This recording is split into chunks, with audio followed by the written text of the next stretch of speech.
और इतनी बड़ी राजनीतिक पार्टी जिसने आज़ादी का संघर्ष किया, आज़ादी के लिए लड़ी और आज़ादी ली, वो एक छोटी रीजनल पार्टी के इशारों के लिए इंतजार कर रही थी। उसी तरह से नेशनल कॉन्फ्रेंस के उमर अब्दुल्ला साहब को 3-3 साल का अग्रीमेंट था, फिर भी 6 साल दिए। फिर क्या बी टीम थी नेशनल कॉन्फ्रेंस? तो वो आज अपनी मर्जी का इस्तेमाल करते हुए अगर किसी तरफ जाना चाहते हैं तो उसको अगर कोई हॉर्स ट्रेडिंग का नाम देगा, पैसे का नाम देगा, तो मुझे लगता है वो उस मैंडेट के साथ बिट्रेयल है। कहाँ से ये 370 वापस लेके आएंगे? फॉर्मूला तो अभी तक इन्होंने कोई बताया नहीं कि 35 से हो 370 वापस कैसे आएगी। हम आज में रह के राजनीति कर रहे हैं। हम ना ऑटोनॉमी की बात है, ना सेल्फ रूल की बात है, ना अचीवेबल नेशनहुड की बात है। चुनाव उन्होंने डेवलपमेंट के एजेंडा पे जीता नहीं। चुनाव उन्होंने जीता है रोशनी की बात करके, चुनाव उन्होंने जीता है ऑटोनॉमी 370 की बात करके, चुनाव उन्होंने जीता है PAGD को गाली निकाल के। चुनाव में उन्होंने हर एक वो बात करी जिसका डेवलपमेंट से कोई लेना देना नहीं।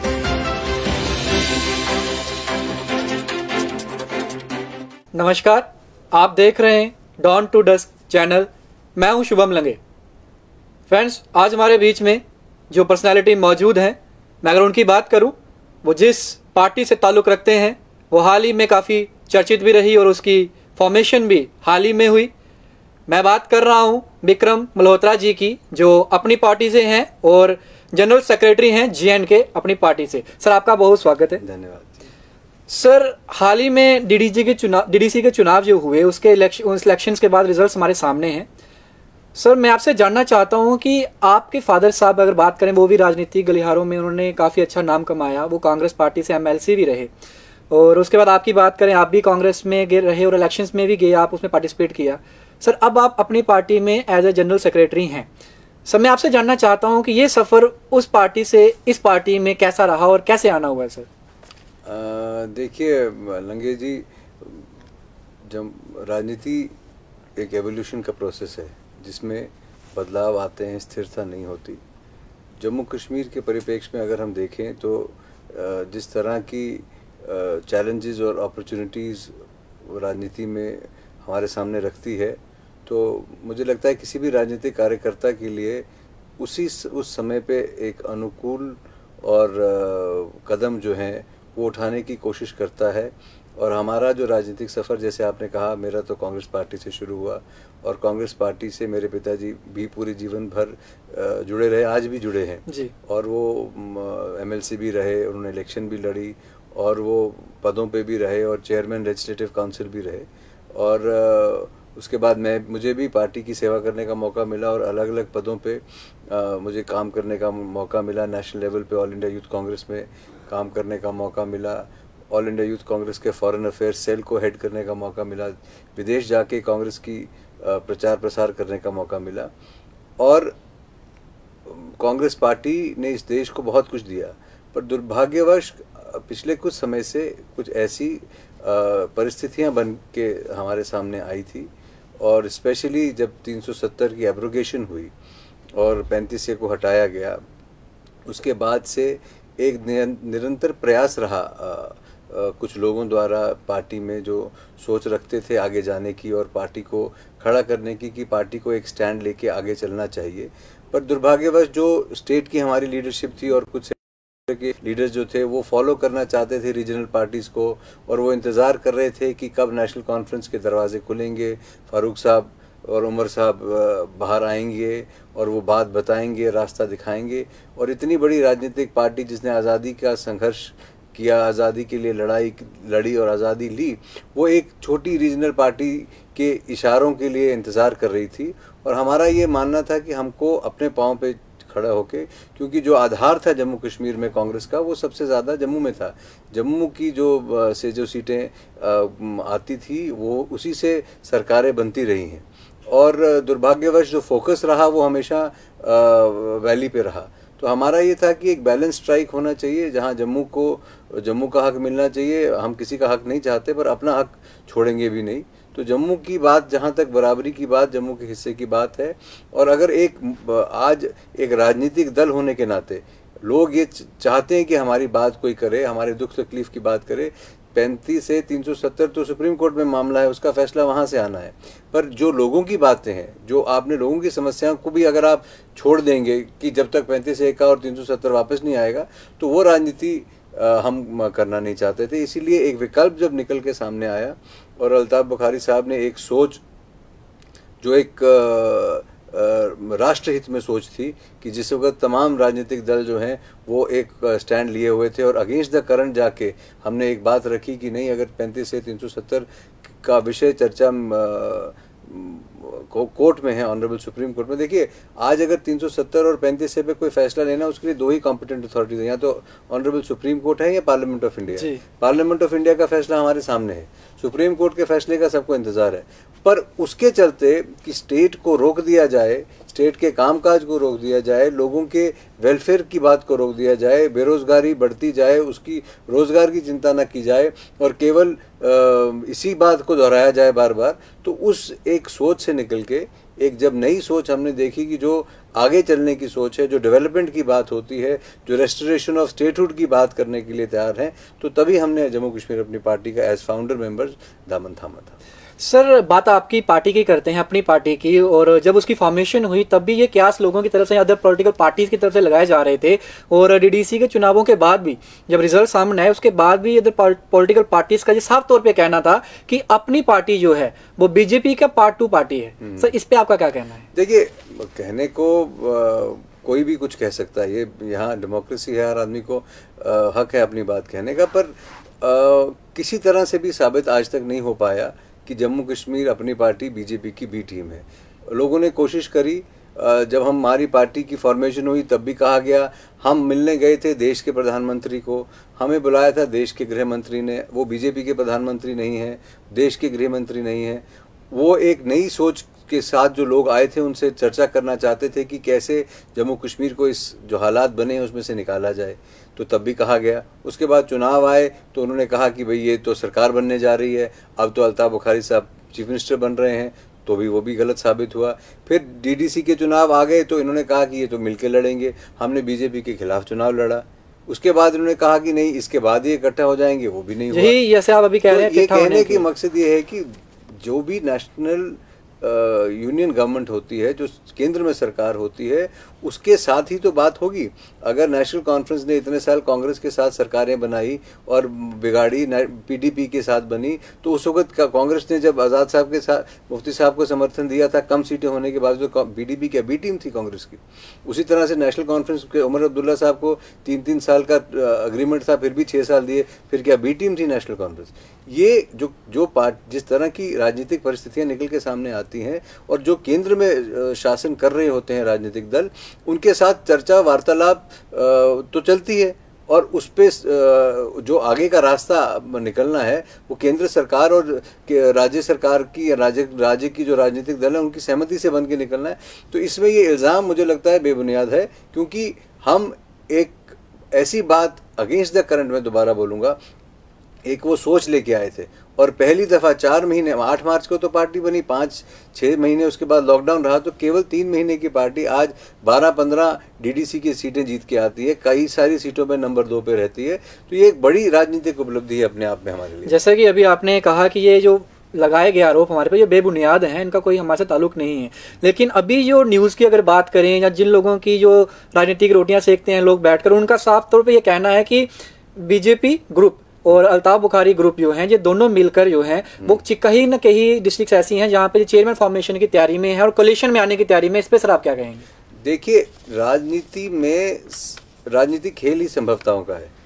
आज अगर कहीं ऐसी ताकतों को बल देने की ज़रूरत है जो देश के हित में है, तो हम पीछे हटेंगे भी नहीं, क्योंकि हमारा आधार जो मैं आपको बता रहा हूँ पहले दिन से वो अगेंस्ट द करंट था। हमने ये कहा कि देश को आगे लेके चलना है। आज वही राजनीतिक दल जो, चाहे पीडीपी हो, नेशनल कॉन्फ्रेंस हो, वो बोलते थे आपको झंडा उठाने वाला नहीं मिलेगा, आपको दूसरा यहाँ प्रलय आ जाएगी, तो आज उनके जो लोग डीडीसी के आए हैं उन्होंने हिंदुस्तान के आइन की शपथ ली है, उसी आइन की शपथ ली है जो हिंदुस्तान का कॉन्स्टिट्यूशन है। सो हम जब उसकी बात करते हैं तो हम बीजेपी की बी टीम कैसे हो? हमारा ये कहना है कि आप आज जो है बात है, आप युवाओं को कहाँ भेजना चाहते हैं? आप युवाओं को जेल में भेजना चाहते हैं? आप युवाओं को पत्थर मरवाना चाहते हैं? आप युवाओं को कब्रिस्तान भेजना चाहते हैं? या आप युवाओं को आगे एक पॉजिटिव रणनीति, एक भविष्य, उज्जवल भविष्य की ओर ले जाना चाहते हैं? आज इतनी देर जो राजनीति रही, जम्मू कश्मीर अपनी पार्टी और बाकी जो कश्मीर बेस्ड रीजनल पार्टीज हैं उनका हमेशा फ़र्क ये रहा कि आज तक जम्मू कश्मीर अपनी पार्टी ने जो बात कश्मीर में कही है वही बात जम्मू में कही है, जो बात जम्मू में कही है वो कश्मीर में। हमारे लिए दोनों रीजन्स बराबर अहमियत रखते हैं, इसीलिए आज जम्मू के लोग भी इस पार्टी का हिस्सा बने हैं। यहाँ वो बात नहीं है कि एक बात कश्मीर में कही जाएगी, दूसरी बात जम्मू में कही जाएगी। और जहाँ तक डीडीसी बात इलेक्शन का सवाल है, देखिए बहुत सारे लोग जो थे, जब इलेक्शन एकदम से अनाउंस हुई तो आनन फानन में लोगों ने कैंडिडेट ढूंढने की कोशिश की। रिजर्वेशन थी, कहीं एसटी वुमेन रिजर्वेशन थी, कहीं एससी वुमेन रिजर्वेशन थी, उस मुताबिक कैंडिडेट्स कई पार्टीज के पास जो इतने 70 साल से बैठी हैं उनके पास तैयार नहीं थे, तो वहाँ इंडिपेंडेंट कहीं को सपोर्ट किया गया। आज वो जो जीत के आए हैं उनकी कोई कमिटमेंट कई लोगों की किसी पार्टी के साथ वैसी नहीं थी, या वो कैडर उनके कैडर में से नहीं थे वो जो लोग जीते। तो वो आज अपनी मर्जी का इस्तेमाल करते हुए अगर किसी तरफ जाना चाहते हैं तो उसको अगर कोई हॉर्स ट्रेडिंग का नाम देगा, पैसे का नाम देगा, तो मुझे लगता है वो उस मैंडेट के साथ बिट्रेयल है। जैसे अभी आपने हॉर्स ट्रेडिंग की बात कही, तो एनसी की अगर बात करें तो उनके वाइस प्रेसिडेंट उमर अब्दुल्ला साहब, उन्होंने ट्वीट करा और स्पेशली एलिगेशन आपकी पार्टी की तरफ रखा और साफ तौर पे कहा कि जो अपनी पार्टी है वो कांग्रेस के जो जीते हुए कैंडिडेट्स हैं या इंडिपेंडेंट कैंडिडेट्स हैं उनकी खरीद फरोख्त में लगी हुई है और अपनी तरफ खींचने की कोशिश कर रही है। इसका पहले जवाब दिया कि अगर कोई कैंडिडेट जो उस पार्टी को छोड़ के, फिर उनको तो अपना पार्टी पहले कंट्रोल में रखनी चाहिए या अपने कैंडिडेट अपने हाथ में रखने चाहिए। अगर कोई कैंडिडेट ऐसे हैं जिनको उन्होंने मैंडेट दे दिया था पर वो उनके लॉयलिस्ट नहीं थे और आज वो समझते हैं कि वो एक प्रोग्रेसिव, कहाँ से ये 370 वापस लेके आएंगे? फॉर्मूला तो अभी तक इन्होंने कोई बताया नहीं कि 35 से और 370 वापस कैसे आएगी, या तो कोर्ट से आएगी या पार्लियामेंट से आएगी। अगर तीसरा फार्मूला महबूबा जी के पास या उमर अब्दुल्ला साहब के पास या सजाद लोन साहब के पास कोई है तो वो लोगों के सामने रखें। हम तो बात डेवलपमेंट की कर रहे हैं। अगर किसी को हमारी बात अट्रैक्टिव लग रही है और वो समझता है कि आगे मैं चुनाव ही गया हूँ डेवलपमेंट के लिए, जो डीडीसी के चुनाव हुए हैं वो डेवलपमेंट के लिए हुए, वो 370 वापस लाने के लिए नहीं हुए। तो जो डीडीसी जीत के आया है उसको कल परफॉर्म करना है, उसको कल अपने गांव के पंचायत के काम कराने हैं। तो वो कहाँ इन नारों से तो काम हो नहीं पाएंगे। तो अगर कोई लोग मन बना रहे हैं इन दी एब्सेंस ऑफ लॉ, जो एंटी डिफेक्शन लॉ, तो उनको उसको आप किसी का नाम दो। और सबसे विडम्बना की बात है कि नेशनल कॉन्फ्रेंस इस बारे में हमको लेक्चर दे रही है, जिनका 87 से लेके लोगों को पता रहा है कि क्या हुआ था इलेक्शंस में और क्या करवाया गया था और हुआ था, जिसकी वजह से आज तक हमको ये मिलिटेंसी का जो है किससे लड़ाई लड़नी पड़ रही है, उसकी कहीं ना कहीं बीज जो है वो नेशनल कॉन्फ्रेंस द्वारा बोए गए। सब बात राजनीति की करते हैं और अक्सर राजनीति में जो भी पार्टीज आती हैं या जो भी उनके पॉलिटिकल लीडर्स रहते हैं उनका एक सपना होता है जो लोगों को दिखाया जाता है। जैसे मैं बात करूं फारूक अब्दुल्ला जी की, उन्होंने अक्सर ऑटोनॉमी का जो सपना है वो लोगों को दिखाया। बात मुफ्ती मोहम्मद साहब जी की करते हैं जो आज हमारे बीच में नहीं है, वो अक्सर सेल्फ रूल की बात करते थे। ऐसे ही सर मैं आपकी पार्टी की बात करता हूँ, आप किस मोटिव से या कौन से सपने लोगों को अपनी तरफ से दिखा रहे हैं? यही एक फ़र्क है, मुझे लगता है समय ज़रूर लगेगा पर जम्मू कश्मीर के लोगों को ये बात समझ में आएगी कि जम्मू कश्मीर अपनी पार्टी ही एक ऐसी पार्टी है जो सपने नहीं दिखा रही। हम यथार्थ में, हम आज में रह के राजनीति कर रहे हैं। हम ना ऑटोनॉमी की बात है, ना सेल्फ रूल की बात है, ना अचीवेबल नेशनहुड की बात है। ये सब बातें 370 खत्म होने के बाद खत्म गायब हो गई। आज इन्हीं बातों के जो एजेंडा थे इन रीजनल पार्टीज के वो नहीं रहे, तभी तो ये आज नया एजेंडे बना के रो रही है। हमारा सीधा सा एजेंडा है, हमको स्टेटहुड वापस लेना है, हमको बेरोजगारों को रोजगार देना है। हमारा सपना है कि कोई भूखे पेट न सोए। हमारा सपना है कि हर बेरोजगार को यहाँ रोजगार मिले, प्राइवेट मिले, सरकारी मिले। हमारा सपना है, ये सोच है कि हम सड़क आखिरी गांव तक पहुँचाएं, हम बिजली का खंभा आखिरी गांव तक ले जाएं, हम पानी का नल आखिरी गांव तक ले जाएं। हमारे यही सपने हैं, डेवलपमेंट की ही राजनीति हमारी है और हम उसी पे काम करना चाहते हैं। हम चाहते हैं कि जम्मू के लोगों की ज़मीन, जम्मू के लोगों की जॉब जम्मू कश्मीर के लोगों के लिए ही रहे और उसके साथ छेड़छाड़ ना हो। जम्मू कश्मीर का जो स्टेटहुड है वो वापस आए, जम्मू कश्मीर की असेंबली रिस्टोर हो, यहाँ चुनाव हो, यहाँ चुने हुए लोग जो हैं अपने लोगों की सेवा करें। सब बात डीडीसी चुनावों की करते हैं और उसमें जो रिजल्ट्स आए हैं उसमें चेयरमैन फॉर्मेशन की बात की जा रही है और देखा गया कि बीजेपी जो है सिंगल लार्जेस्ट पार्टी निकल के आई उसमें से भी। और सर मैं आपसे जानना चाहता हूँ कि आपकी जो पार्टी है, क्या लगता है कितनी डिस्ट्रिक्ट्स में आपके चेयरमैन जो होंगे वो हमें देखने को मिलेंगे? देखिए अभी चर्चाएं चल रही हैं, इस पर बहुत प्रीमेच्योर होगा मेरा कमेंट करना, पर बुखारी साहब के साथ कई सारे लोग चर्चा में हैं और मुझे लगता है 2 से 3 डिस्ट्रिक्ट ज़रूर ऐसी होंगी जहाँ पे जम्मू कश्मीर अपनी पार्टी के सहायक या जम्मू कश्मीर अपनी पार्टी के चेयरमैन जो हैं डीडीसी में बनेंगे। अब वो कौन सी होंगी उसकी अभी चर्चाएं, मुझे लगता है उस पर अभी चर्चा करना। आपको लगता है कि आप इंडिपेंडेंटली चेयरमैन बनने में कामयाब रहेंगे, कोलिशन में आना पड़ेगा आपको? जाहिर सी बात है, हमारे पास नंबर्स खुद से तो है नहीं कि इंडिपेंडेंटली हमारे चेयरमैन बन जाए, पर कुछ इंडिपेंडेंट हमारे साथ आ रहे हैं और जहाँ हमारे लोग हैं उनके साथ मिलके ऐसी स्थितियाँ बन रही है कि जहाँ चुनाव जो डीडीसी के चेयरमैन है वो शायद बन सकेंगे।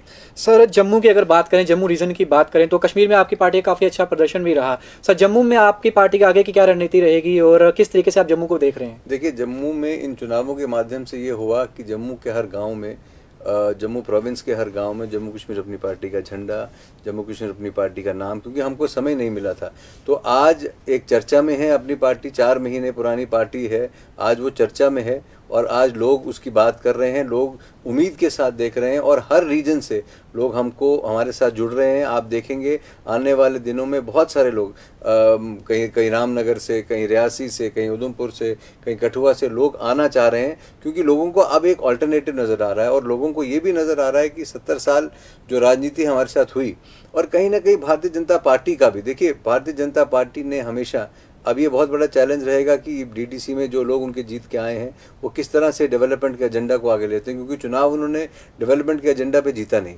चुनाव उन्होंने जीता है रोशनी की बात करके, चुनाव उन्होंने जीता है ऑटोनॉमी 370 की बात करके, चुनाव उन्होंने जीता है पीएचईडी को गाली निकाल के। चुनाव में उन्होंने हर एक वो बात करी जिसका डेवलपमेंट से कोई लेना देना नहीं था।